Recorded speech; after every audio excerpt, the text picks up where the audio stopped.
Welcome back to my channel. I've been thinking about talking about this for a while, so here's the catch up.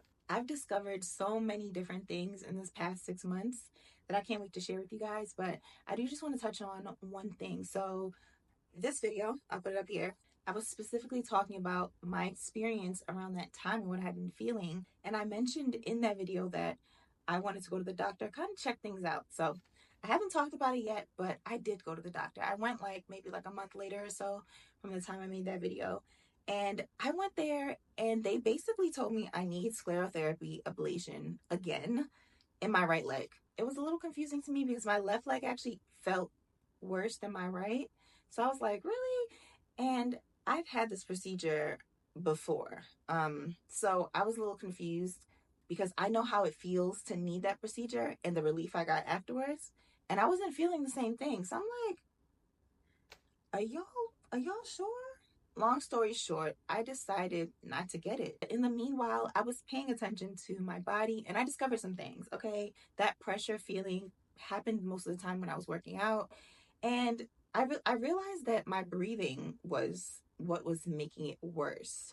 I'm not saying it was the cause of it, but it was definitely making it worse. I went on this journey of learning how to breathe. ChatGPT has been my friend, y'all. I'm telling you. How do I breathe while doing a squat? And it actually helped.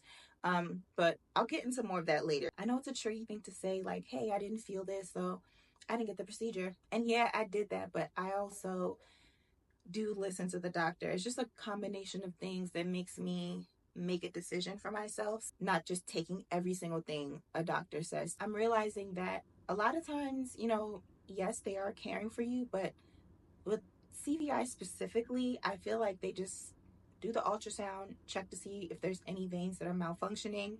If there's one that's malfunctioning, they suggest for you to get a procedure. I have not experienced holistic care when it comes to that. And I know it's not a holistic doctor that I'm going to, but even a regular doctor's office, they at least ask, they at least try to, how are you doing? Something. And I guess everybody doesn't do that, but I think I would appreciate that more. So in other words, they're not doing it, so I'm doing it for myself. Before I opt into another procedure, I do kind of want to stop.